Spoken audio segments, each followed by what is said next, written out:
제가 왜 김씨 성을 쓰는지 그건 저도 잘 모릅니다. 주지 스님께서 그렇게 불러주셨으니까요.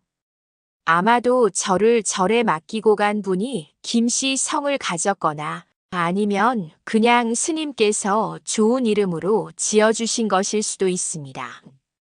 강원도 깊은 산골, 천년고찰 용화사에서 자라났습니다. 스님 말씀으로는 제가 갓난아기일 때 절마당에 버려져 있었다고 합니다. 하얀 보자기에 쌓인 채 새벽 예불. 종소리와 함께 울고 있던 저를 발견하셨을 때의 그 마음을 저는 감히 헤아릴 수 없습니다. 그저 스님의 따뜻한 손길로 자라온 것에 감사할 뿐입니다. 어릴 때부터 제게는 다른 아이들과 다른 점이 있었습니다.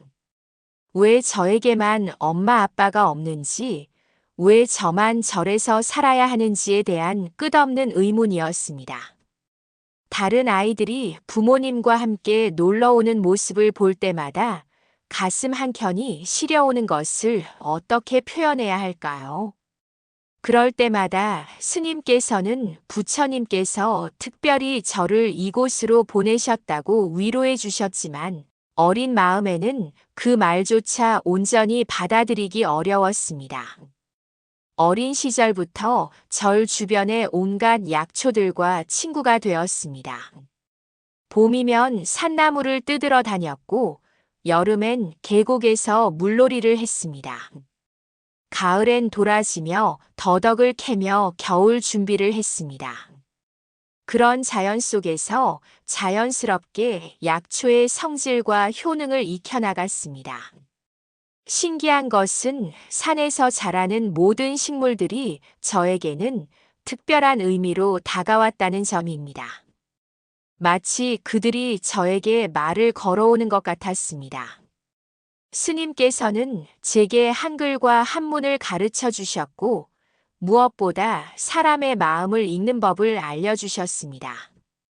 절에 오는 신도분들의 아픈 마음을 보듬어 드리는 것이 저의 작은 보람이었습니다. 누군가의 고통을 조금이라도 덜어드릴 수 있을 때 비로소 제가 이 세상에 존재하는 이유를 찾은 것 같은 기분이 들었습니다. 하지만 마음 한구석엔 늘 공허함이 있었습니다. 밤이 깊어질수록 더욱 선명해지는 그 외로움은 어떤 기도로도 어떤 수행으로도 완전히 메울 수 없는 것이었습니다. 나는 누구인가? 내 부모는 어디 있는가? 왜 나를 버렸는가 하는 물음이 끝없이 마음을 괴롭혔습니다. 스님께서는 그럴 때마다 지금 이 순간에 감사하며 살아가라 말씀하셨지만 인간의 뿌리에 대한 갈망은 쉽게 사라지지 않았습니다. 특히 명절 때면 그 외로움은 더욱 깊어졌습니다. 다른 사람들은 모두 가족들과 모여 따뜻한 시간을 보내는데 저는 혼자 절 마당에 서서 멀리서 들려오는 웃음소리를 들으며 눈물을 흘리곤 했습니다. 그런 제 모습을 보신 스님께서 더욱 각별히 챙겨주시려 했지만 그 또한 제게는 미안함으로 다가왔습니다. 그렇게 30년 넘게 산속에서만 살아온 제가 어떻게 서울 한복판의 거대한 제약회사와 인연을 맺게 되었는지, 그리고 그 과정에서 어떤 시련과 성장을 겪게 되었는지 차근차근 말씀드리고 싶습니다. 저의 이야기가 누군가에게는 위로가, 누군가에게는 용기가 될 수 있기를 바라는 마음입니다. 그날도 여느 때와 다르지 않게 새벽 예불을 마치고 약초 채취를 나갔습니다. 가을이 깊어가는 산은 온통 단풍으로 물들어 있었고 아침 이슬이 맺힌 도라지 잎이 유난히 싱그러워 보였습니다. 가을이 깊어갈수록 약효가 더 좋아진다는 스님 말씀이 떠올라 더욱 정성스럽게 캐고 있었습니다. 한참 도라지를 캐고 있는데 어디선가 누군가 신음하는 소리가 들렸습니다. 처음에는 바람 소리인 줄 알았는데 자세히 들어보니 분명 사람의 고통스러운 숨소리였습니다. 가슴이 철렁했습니다. 이 깊은 산속에서 누군가 다쳤다면 큰일이었습니다. 소리를 따라가 보니 등산복을 입은 중년 남성이 바위에 기대어 앉아 있었습니다. 얼굴이 창백하고 식은땀을 흘리며 가슴을 움켜쥐고 있는 모습이 심상치 않았습니다.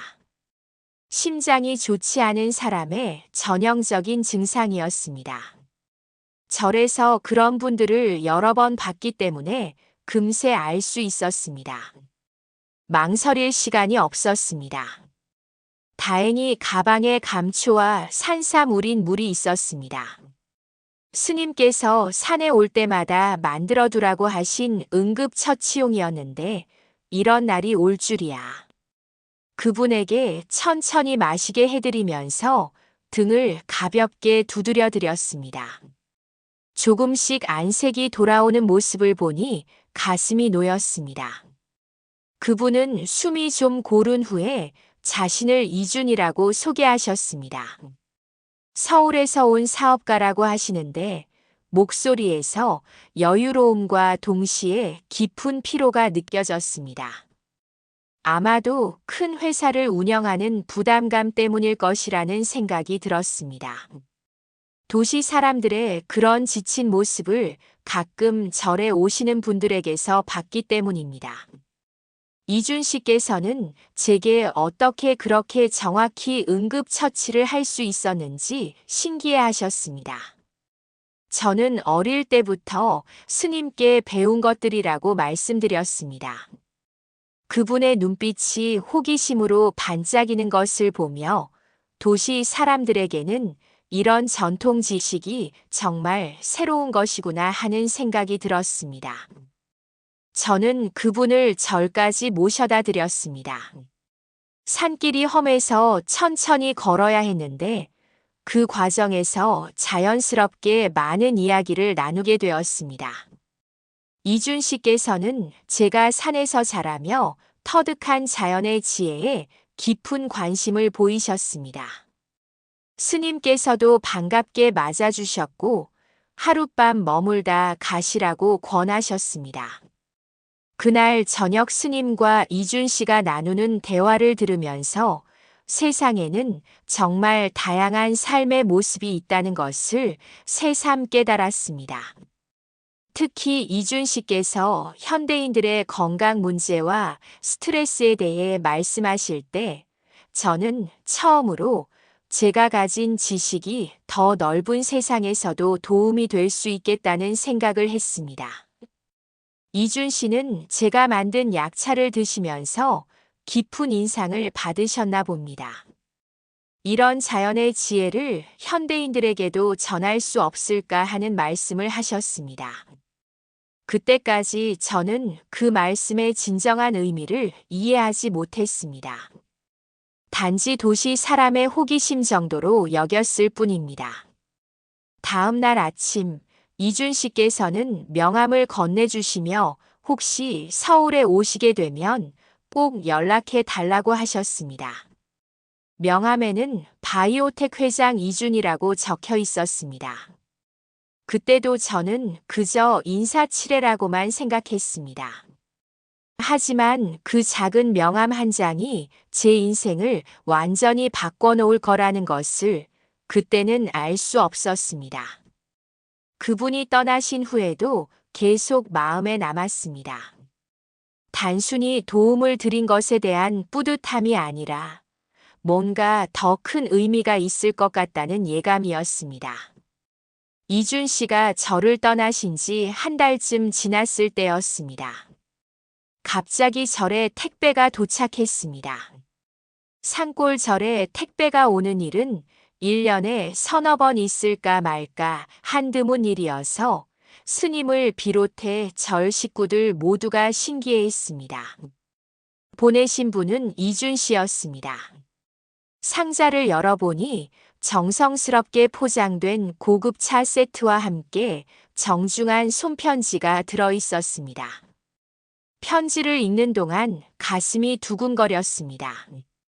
그 약초차 덕분에 건강이 많이 좋아졌다는 감사의 말씀과 함께 혹시 관심이 있으시면 서울에서 본격적으로 약초 사업을 해보실 의향이 없으신지 문의하는 내용이었습니다. 편지를 읽고 또 읽으면서 마음이 복잡해졌습니다. 설렘과 두려움이 교차했습니다. 30년 넘게 이 산에서만 살아온 제가 과연 큰 도시에서 살 수 있을까? 무엇보다 스님을 두고 떠날 수 있을까 하는 죄책감이 밀려왔습니다.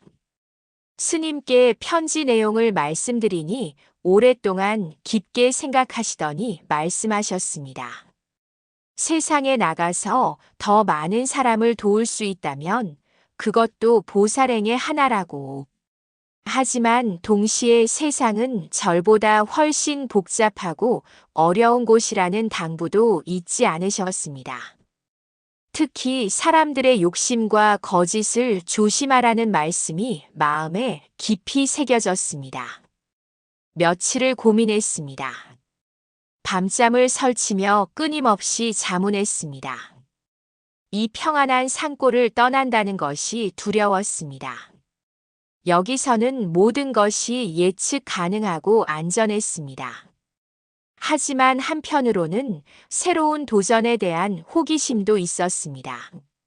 제가 가진 지식으로 정말 더 많은 사람들을 도울 수 있다면 그것도 부처님께서 주신 사명이 아닐까 하는 생각도 들었습니다. 무엇보다 마음 깊은 곳에서는 이 기회가 제 인생의 전환점이 될 것 같다는 직감이 있었습니다. 지금까지의 삶이 이 순간을 위한 준비 과정이었던 것은 아닐까 하는 신비로운 느낌마저 들었습니다. 결국 이준 씨께 전화를 드렸습니다. 손이 떨려서 번호를 누르는 것조차 쉽지 않았습니다. 하지만 그분의 따뜻한 목소리를 들으니 마음이 편해졌습니다. 목소리만으로도 반가워하시는 마음이 전해왔습니다. 서울에 올라와서 일단 회사를 구경해보고 생각할 시간을 가져보자고 하셨습니다. 무리하지 말고 천천히 결정하라고 하시는 배려에 마음이 따뜻해졌습니다. 첫 서울행 KTX 표를 끊을 때의 그 떨림을 어떻게 표현해야 할까요? 창구 직원이 서울역까지 가시는 거죠? 라고 물었을 때 저도 모르게 네, 서울에 갑니다라고 대답하면서 가슴이 벅차올랐습니다. 출발 당일 새벽 스님께서 저를 위해 특별히 기도를 올려주셨습니다. 부처님께서 늘 함께 하실 것이라는 당부와 함께 언제든 돌아오고 싶으면 돌아오라는 말씀을 해주셨습니다. 그 말을 들으니 비로소 용기가 생겼습니다. 기차에 몸을 맡겼을 때의 그 복잡한 기분을 어떻게 표현해야 할까요? 설렘과 두려움, 기대와 불안이 교차했습니다. 창밖으로 스쳐가는 풍경들을 보면서 제가 정말 이 넓은 세상에 어울릴 수 있을까 하는 걱정이 들었습니다. 하지만 동시에 새로운 시작에 대한 기대감도 있었습니다. 서울역에 도착했을 때 이준 씨께서 직접 마중을 나와 계셨습니다. 수많은 사람들이 바삐오가는 거대한 역사 안에서 저를 찾아 환하게 웃어주시는 그분을 보는 순간 그동안 쌓였던 긴장이 한순간에 풀렸습니다. 낯선 도시에서 저를 반겨주는 사람이 있다는 것, 그것만으로도 큰 용기가 되었습니다. 바이오텍 회사는 제가 상상했던 것보다 훨씬 큰 규모였습니다. 강남 한복판에 유리로 된 높은 건물, 바쁘게 오가는 사람들, 끊임없이 울리는 전화 소리, 복잡한 기계들이 돌아가는 연구실. 모든 것이 낯설고 압도적이었습니다. 엘리베이터를 타고 올라가면서 과연 제가 이런 곳에서 일할 수 있을까 하는 의문이 들었습니다. 이준 씨께서는 저에게 연구개발팀을 소개해 주셨습니다. 박사 학위를 가진 연구원들이 대부분이었는데 깔끔한 흰 가운을 입고 첨단 장비를 다루는 모습이 마치 다른 세계 사람들 같았습니다. 저 같은 사람이 과연 이들과 함께 일할 수 있을까 하는 위축감이 몰려왔습니다. 하지만 그들이 천연 약재에 대해 궁금해하는 모습을 보면서 조금씩 자신감을 찾게 되었습니다. 특히 제가 산에서 직접 캔 도라지의 효능에 대해 설명할 때 그들의 눈빛이 진지해지는 것을 보며 제 지식이 정말 가치 있는 것이구나 하는 깨달음을 얻었습니다. 회사에서 마련해준 작은 아파트에 정착하는 것도 쉽지 않았습니다. 전기밥솥 사용법부터 인터넷 연결, 택배 받는 법까지 도시 생활의 모든 것이 배움의 연속이었습니다. 처음에는 혼자서 모든 것을 해결해야 한다는 부담감이 컸습니다. 절에서는 모든 것이 공동체 생활이었는데 이제는 모든 결정을 스스로 내려야 했습니다. 특히 밤이 되면 도시의 소음이 너무 싫었습니다. 자동차 소리, 사이렌 소리, 사람들의 웃음소리까지도 시끄럽게 들렸습니다. 산골의 고요함에 익숙한 제게는 견디기 힘든 소음공해였습니다. 그럴 때마다 스님의 말씀이 떠올랐습니다. 모든 것은 인연이고 받아들이는 마음가짐이 중요하다고 하셨던 그 말씀이요. 연구팀과 함께 일하기 시작하면서 제가 가진 지식이 생각보다 가치 있다는 것을 알게 되었습니다. 서양 의학이 놓치고 있는 자연의 지혜, 수백 년 전부터 내려온 경험적 지식들이 현대 과학과 만날 때 놀라운 시너지를 만들어냈습니다. 처음으로 제 존재의 가치를 인정받는 느낌이었습니다. 이준 씨와도 자주 대화를 나누게 되었습니다. 처음에는 업무상 만남이었지만 점점 서로의 인생 이야기를 나누는 사이가 되었습니다. 그분도 어려운 환경에서 자수성가하신 분이라는 걸 알게 되면서 동질감을 느꼈습니다. 무엇보다 그분이 저를 단순히 일꾼이 아닌 동반자로 대해주신다는 것이 감사했습니다. 하지만 가끔은 고향이 그리워서 견딜 수 없을 때가 있었습니다. 스님께 안부 전화를 드릴 때마다 목소리만 들어도 마음이 편해졌습니다. 언제든 돌아오라고 하시는 따뜻한 목소리가 큰 위로가 되었습니다. 그렇게 서울 생활에 조금씩 적응해 가던 중 예상치 못한 인물이 제 앞에 나타났습니다. 그것이 모든 혼란의 시작이었습니다. 그날은 회사에서 첫 제품 출시를 위한 회의가 있던 날이었습니다. 제가 개발에 참여한 천연 면역 강화제가 드디어 시장에 나올 예정이어서 연구팀 전체가 들떠 있었습니다. 몇 달간의 노력이 결실을 맺는 순간이었고, 저 역시 뿌듯한 마음으로 회의를 마치고 나왔습니다. 제 인생에서 처음으로 무언가를 이루어냈다는 성취감이 가슴 가득했습니다. 회사 로비에서 엘리베이터를 기다리고 있는데 누군가 제 이름을 부르는 소리를 들었습니다. 그것도 아주 간절하고 떨리는 목소리로. 돌아보니 중년의 여성이 눈물을 글썽이며 저를 바라보고 있었습니다. 단정한 옷차림에 상당한 품격이 느껴지는 분이었는데 왜인지 모르게 가슴이 두근거리기 시작했습니다. 그분은 떨리는 손으로 저에게 다가오더니 자신을 박미영이라고 소개하며 믿기지 않겠지만 저의 친어머니라고 말씀하셨습니다. 그 순간 머리가 하얘지는 느낌이었습니다. 심장이 너무 빨리 뛰어서 숨 쉬기조차 힘들었습니다. 30여 년간 궁금해했던 제 출생의 비밀이 갑자기 눈앞에 나타난 것이었습니다. 박미영 씨는 어린 저를 절에 맡길 수밖에 없었던 사정을 눈물로 설명하셨습니다. 당시 매우 어려운 상황에 있었고, 저를 제대로 키울 자신이 없어서 스님께 부탁드렸다는 것이었습니다.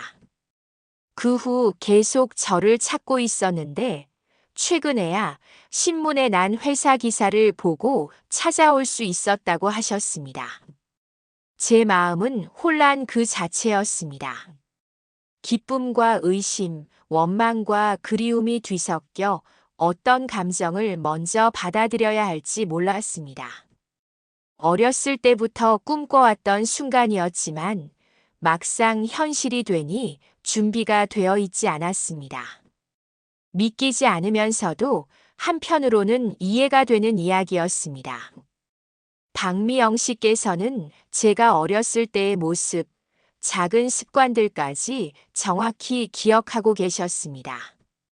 특히 제가 왼쪽 어깨에 가진 작은 점을 보시고는 더욱 확신한다고 하셨습니다. 하지만 갑작스러운 상황에 마음을 정리할 수가 없었습니다. 스님께도 여쭤봐야 하고 무엇보다 제 마음의 준비가 필요했습니다. 30년 동안 상상 속에서만 존재했던 어머니가 갑자기 나타났을 때의 그 당황스러움을 어떻게 표현해야 할까요? 박미영 씨께서는 서두르지 말라고 하시면서 연락처만 남기고 가셨습니다. 하지만 그날 밤부터 잠이 오지 않았습니다. 정말 제 어머니가 맞는 것일까? 왜 하필 지금 나타나신 것일까? 어떻게 저를 찾으신 것일까? 혼란스러운 생각들이 머릿속을 가득 채웠습니다. 무엇보다 복잡한 감정이 밀려왔습니다. 기쁨보다는 오히려 화가 먼저 났습니다. 왜 이제 와서 나타나시는 것일까? 제가 가장 외롭고 힘들었던 어린 시절에는 어디 계셨던 것일까? 하는 원망이 먼저 올라왔습니다. 이준 씨께 이 일을 말씀드려야 할지도 고민이었습니다. 회사 일로도 바쁘신데 제 개인적인 문제로 신경 쓰게 해드리고 싶지 않았습니다. 하지만 이상하게도 그분과 이야기를 나누고 싶다는 생각이 강하게 들었습니다. 그분이 제게는 가장 가까운 사람처럼 느껴지고 있었기 때문입니다. 며칠을 혼자 끙끙 앓다가 결국 스님께 전화를 드렸습니다. 스님께서는 예상하셨다는 듯 차분하게 말씀하셨습니다. 언젠가는 올 일이었다고 하지만 조심스럽게 접근하라고 당부하셨습니다. 특히 마음을 너무 급하게 열지 말고 천천히 확인해 보라는 말씀이 마음에 깊이 새겨졌습니다. 박미영 씨와의 첫 정식 만남은 강남의 고급 카페에서 이루어졌습니다. 그분은 정말 세련되고 우아한 분이셨습니다. 명품 옷을 입고 계셨고 말씨도 품격이 있으셨습니다. 저와는 너무나 다른 모습에 과연 모녀 사이가 맞나 싶기도 했습니다. 하지만 동시에 이런 분이 제 어머니라면 얼마나 자랑스러울까 하는 생각도 들었습니다. 대화를 나누면서 점점 확신이 들기 시작했습니다. 제가 어렸을 때 아팠던 것들, 몸에 있는 작은 흉터까지 정확히 알고 계셨습니다. 무엇보다 제가 약초를 좋아하는 것도 외할머니를 닮았다고 하시며 외할머니께서 민간요법에 능했다는 이야기까지 해주셨습니다. 그런 구체적인 이야기들을 들으니 의심할 여지가 없어 보였습니다. 박미영 씨는 현재 작은 무역회사를 운영하고 계신다고 하셨습니다. 주로 건강식품 원료를 수입하는 일을 한다고 하셨는데, 그래서 제가 하는 일에도 관심이 많다고 하셨습니다. 경제적으로 어느 정도 안정이 된 후에야 저를 찾을 용기를 냈다고 말씀하시는 모습에서 진정성이 느껴졌습니다. 그분은 그동안 얼마나 미안했고 그리웠는지 모른다는 말씀을 하시며 눈물을 흘리셨습니다. 저 역시 그 모습을 보니 가슴이 뜨거워졌습니다. 30여 년간 꿈꿔왔던 어머니와의 재회가 이렇게 이루어지다니 꿈만 같았습니다. 그날부터 박미영 씨와 자주 만나게 되었습니다. 어머니라는 호칭은 아직 어색했지만 그분이 보여주시는 관심과 애정이 진실하게 느껴졌습니다. 제가 좋아하는 음식을 기억해 주시고 옷차림에도 신경 써 주셨습니다. 특히 제가 피곤해 보인다며 비싼 영양제를 사주시거나 좋은 음식점에 데려가 주실 때면 정말 딸을 사랑하는 어머니의 마음이라는 생각이 들었습니다. 처음으로 어머니의 사랑을 받는다는 것이 이런 기분인지 알 것 같았습니다. 누군가 저를 무조건적으로 사랑해 준다는 느낌, 제가 특별한 존재라는 느낌이 너무나 달콤했습니다. 하지만 시간이 지나면서 이상한 점들이 눈에 띄기 시작했습니다. 박미영 씨께서 제 회사와 이준 씨에 대해 유독 관심이 많으셨습니다. 회사의 매출이나 주요 프로젝트에 대해 자세히 물어보셨고, 이준 씨와의 관계에 대해서도 계속 확인하려 하셨습니다. 처음에는 딸을 걱정하는 어머니의 마음이라고 생각했습니다. 하지만 점점 그 관심의 방향이 이상하다는 생각이 들기 시작했습니다. 특히 이준 씨 개인적인 이야기를 들으려 할 때는 왜인지 모를 불편함을 느꼈습니다. 마치 무언가 다른 목적이 있는 것 같은 느낌이었습니다. 더욱 이상한 것은 박미영 씨께서 제가 회사에서 하는 일의 구체적인 내용까지 알고 싶어 하신다는 점이었습니다. 연구 진행 상황이나 새로운 제품 개발 계획 등에 대해 계속 물어보셨습니다. 처음에는 제 일에 관심을 가져주시는 것이라고 생각했지만 점점 그 질문들이 너무 전문적이고 구체적이라는 생각이 들었습니다. 이준 씨께도 어머니를 찾았다는 소식을 전해드렸습니다. 축하한다고 하시면서도 표정이 어딘가 어두워 보이셨습니다. 혹시 박미영이라는 이름을 아시냐고 여쭤봤을 때도 잠깐 멈칫하시더니 애매하게 답하셨습니다. 그때는 단순히 기억이 나지 않으시는 것이라고 생각했습니다. 그런데 며칠 후 박미영 씨와의 만남에서 더욱 의심스러운 일이 벌어졌습니다. 우연히 제가 회사 서류가 들어있는 가방을 테이블에 올려놓았는데 박미영 씨께서 유독 그 가방에 관심을 보이시며 어떤 서류인지 물어보셨습니다. 그리고 제가 화장실에 간 사이 가방 근처를 기웃거리시는 모습을 목격했습니다. 그때까지만 해도 저는 단순히 예민하게 생각하는 것이라고 여겼습니다. 오랫동안 혼자 살아온 탓에 사람들의 관심을 받는 것이 어색한 것이라고 스스로를 달랬습니다. 하지만 곧 그것이 착각이었다는 것을 알게 되었습니다. 박미영 씨와 만난 지 2달쯤 지났을 때였습니다. 회사에서 새로운 프로젝트를 준비하던 중 충격적인 일이 발생했습니다. 몇 년간 공들여 개발해온 중요한 연구 자료가 유출되는 사건이 벌어진 것입니다. 경쟁사에서 우리와 거의 똑같은 제품을 먼저 출시한다는 소식이 전해졌을 때 연구실 전체가 아수라장이 되었습니다. 이준 씨와 연구팀은 큰 충격을 받았습니다. 특히 저와 함께 개발한 천연 항산화 제품의 핵심 기술까지 그대로 베껴진 상황이었습니다. 몇 년간 공들인 노력이 물거품이 될 위기에 처한 것이었고, 회사는 수십억 원의 손실을 입게 되었습니다. 회사 내부에 정보를 빼돌린 사람이 있다는 의심이 자연스럽게 제기되었습니다. 보안팀에서 조사에 나섰고 모든 직원들이 조사를 받아야 하는 상황이 되었습니다. 저 역시 예외는 아니었습니다. 아무것도 모르는 상황에서 의심받는다는 것이 얼마나 서러운지 그때 처음 알았습니다. 그런 와중에 우연히 박미영 씨의 회사에 대해 알게 되었습니다. 점심을 함께 먹던 동료가 무심코 언급한 이야기였는데 박미영 씨의 회사가 우리 주요 경쟁사와 거래 관계에 있다는 것이었습니다. 그 순간 등골이 오싹해지는 느낌이었습니다. 설마 하는 생각이 들면서도 한편으로는 모든 것이 설명되는 것 같았습니다. 더 자세히 알아보니 충격적인 사실들이 드러났습니다. 박미영 씨가 운영한다는 무역회사는 사실상 산업 스파이 역할을 하는 곳이었습니다.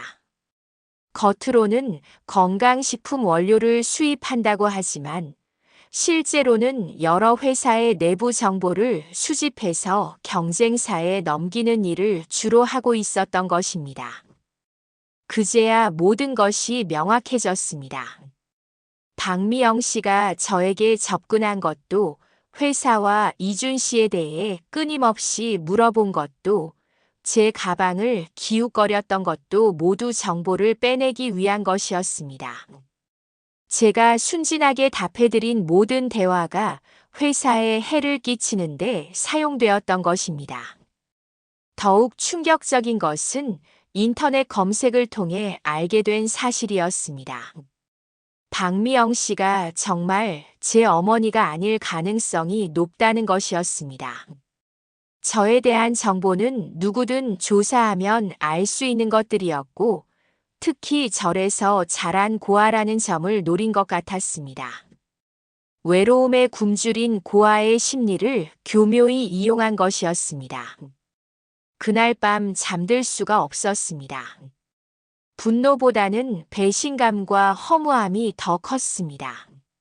30여 년간 그리워했던 어머니라는 존재가 사실은 저를 이용하려는 사람이었다니. 인간에 대한 신뢰 자체가 무너지는 느낌이었습니다. 내 인생에서 가장 소중하다고 생각했던 순간들이 모두 거짓이었다는 것을 받아들이기가 너무 힘들었습니다. 무엇보다 자책감이 밀려왔습니다. 제 때문에 회사가 큰 피해를 입었고 동료들이 고생하게 되었습니다. 이준 씨께서 저를 믿고 기회를 주셨는데 그 믿음을 배신한 것 같아 견딜 수 없었습니다. 다음 날 박미영 씨에게 전화를 걸어 진실을 추궁했습니다. 처음에는 억울하다며 부인하시더니 제가 모든 증거를 제시하자 결국 모든 것을 털어놓으셨습니다. 저에게 미안하다고 하시면서도 살기 위해서는 어쩔 수 없었다는 변명을 늘어놓으셨습니다. 그 순간 마지막 희망마저 완전히 무너져 내렸습니다. 진실을 알게 된 후 며칠간 회사에 나갈 수가 없었습니다. 거울을 보기조차 부끄러웠습니다. 이준 씨께 어떤 얼굴로 마주해야 할지, 동료들께 어떻게 사과해야 할지 모르겠었습니다. 제 때문에 회사가 큰 손실을 입게 되었는데 어떻게 용서를 구해야 할지 막막했습니다.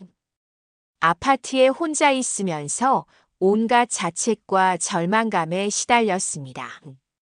음식도 제대로 넘어가지 않았고 밤에는 잠들 수가 없어서 창밖만 바라보며 시간을 보냈습니다.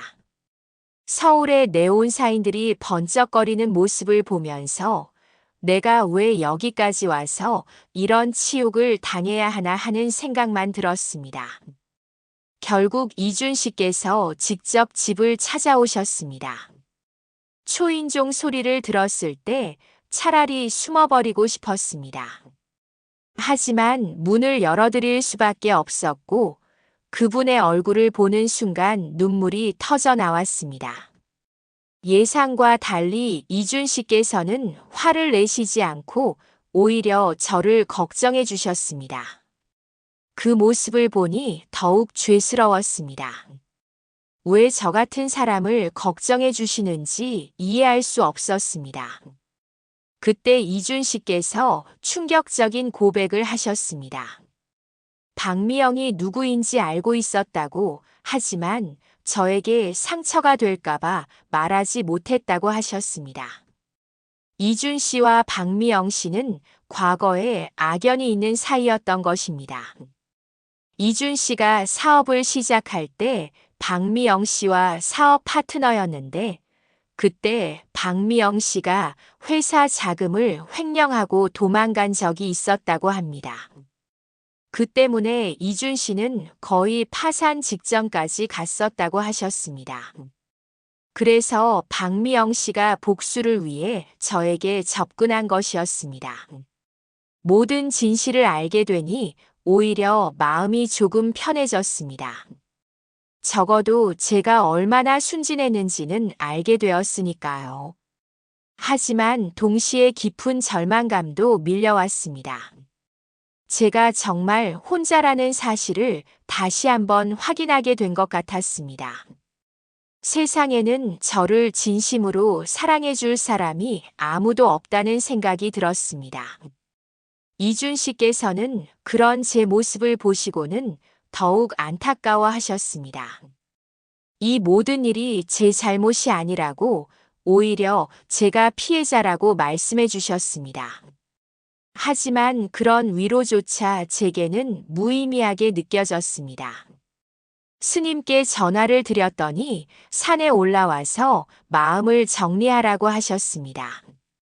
회사 일은 이준 씨께 양해를 구하고 일주일간 고향에 다녀오기로 했습니다.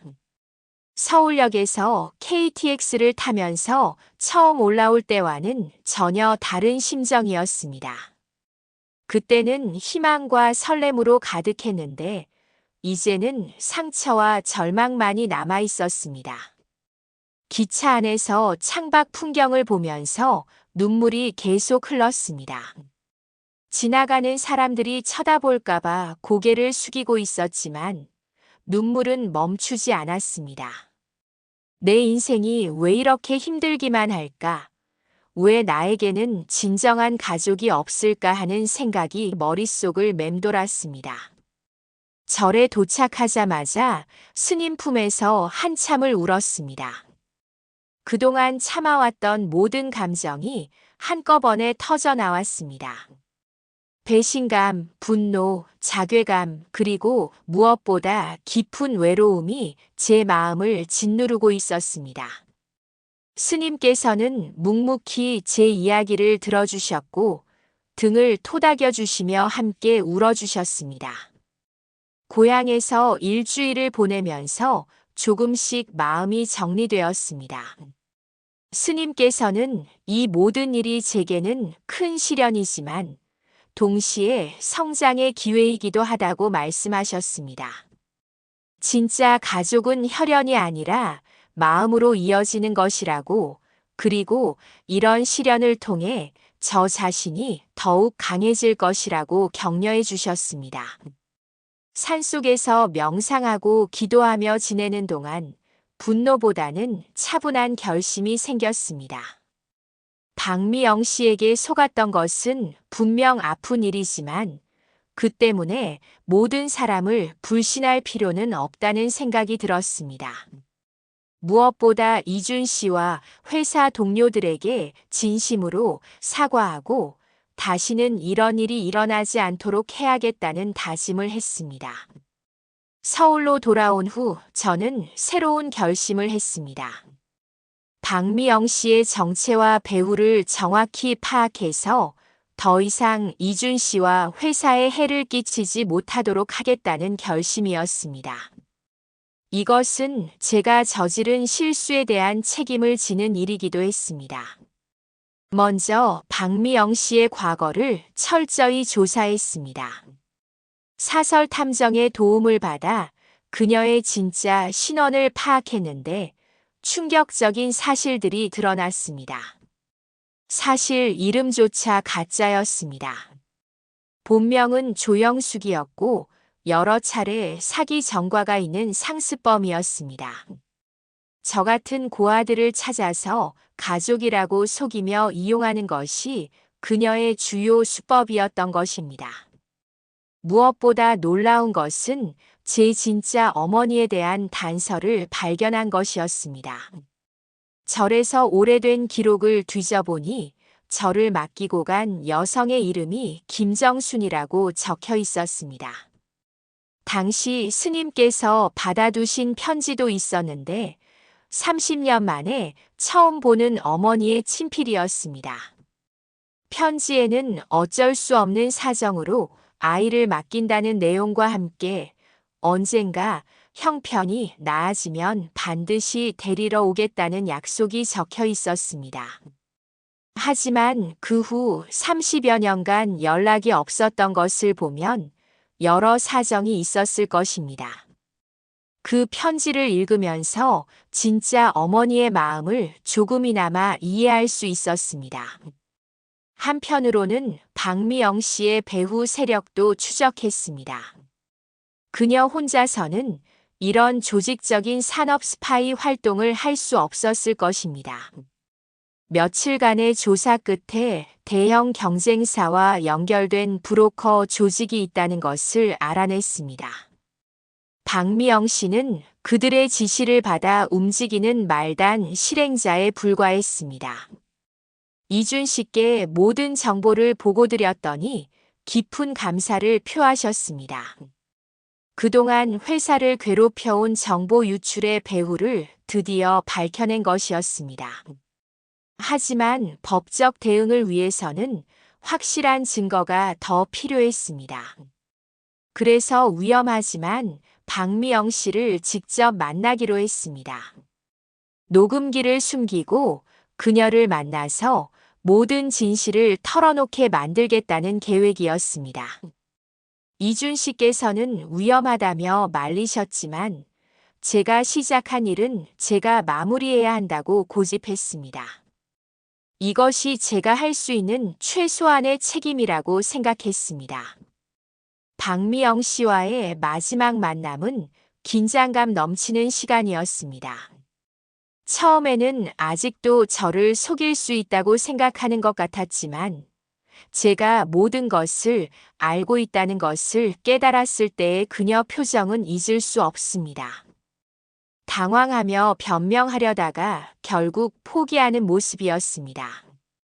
결국 그녀는 모든 것을 자백했습니다. 어떻게 저에게 접근했는지, 누구의 지시를 받았는지, 그동안 어떤 정보를 빼돌렸는지까지 모든 것을 녹음할 수 있었습니다. 그 증거 자료는 곧바로 경찰에 제출되었습니다. 며칠 후 박미영 씨와 그 배후 조직이 모두 검거되었다는 소식을 들었습니다. 이준 씨는 물론이고 회사 직원들까지 모두 저를 격려해 주었습니다. 처음에는 의심받던 제가 오히려 회사를 구한 영웅이 된 셈이었습니다. 하지만 저는 기쁘기보다는 복잡한 심정이었습니다. 영웅이 된 것이 아니라 단지 제가 저지른 실수를 바로잡은 것뿐이라고 생각했기 때문입니다. 그날 밤 혼자 생각해보니 이 모든 시련이 저를 더 강하게 만들어준 것 같았습니다. 예전 같으면 이런 상황에서 무너졌을 텐데 이제는 스스로 문제를 해결할 수 있는 힘이 생긴 것 같았습니다. 무엇보다 사람을 보는 눈이 생겼고 진짜와 가짜를 구별할 수 있게 된 것이 가장 큰 수확이었습니다. 박미영 씨 사건이 마무리된 후 저는 진짜 어머니 김정순 씨를 찾기 위한 노력을 시작했습니다. 30년이 넘은 일이라 쉽지 않았지만 포기하고 싶지 않았습니다. 적어도 그분이 어떻게 지내고 계시는지, 왜 저를 데리러 오지 못하셨는지는 알고 싶었습니다. 이준 씨께서도 적극적으로 도와주셨습니다. 사설 탐정을 고용해서 체계적으로 수소문했지만 결과는 안타까웠습니다. 김정순 씨는 제가 5살 때 폐암으로 돌아가셨다는 것이었습니다. 가난한 환경에서 혼자 저를 키우려 하다가 건강이 악화되었고 마지막까지 저를 그리워하셨다고 했습니다. 처음에는 슬펐지만 이상하게 마음이 평안해졌습니다. 적어도 어머니께서 저를 사랑하셨다는 것을 확인할 수 있었으니까요. 그리고 제가 원망했던 30년간의 기다림이 사실은 불가능한 일이었다는 것도 받아들일 수 있었습니다. 어머니께서도 저와 만나고 싶어 하셨지만 그럴 수 없는 상황이셨던 것입니다. 스님께 이 소식을 전해드렸더니 이제야 진정한 평안을 찾았다고 말씀하셨습니다. 혈연으로 이어진 가족은 잃었지만 마음으로 이어진 진짜 가족들이 곁에 있다는 것을 깨달으라고 하셨습니다. 정말 그랬습니다.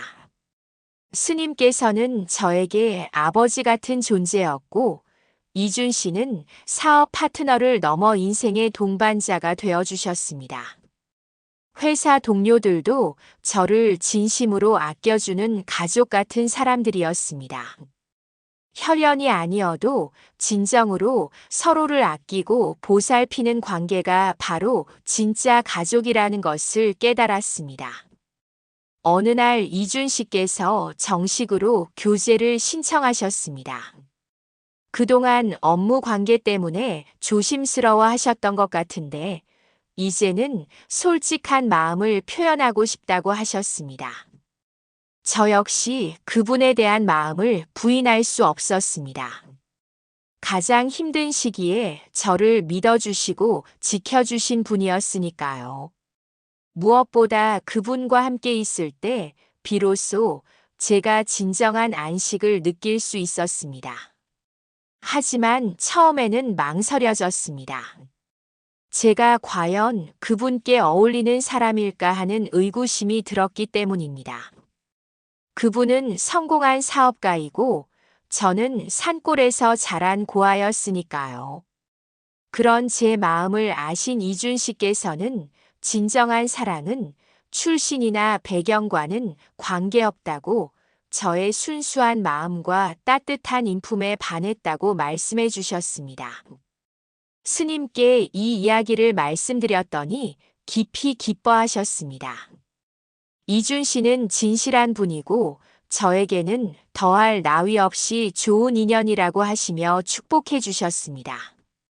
스님의 축복을 받으니 마지막 걱정까지 사라졌습니다.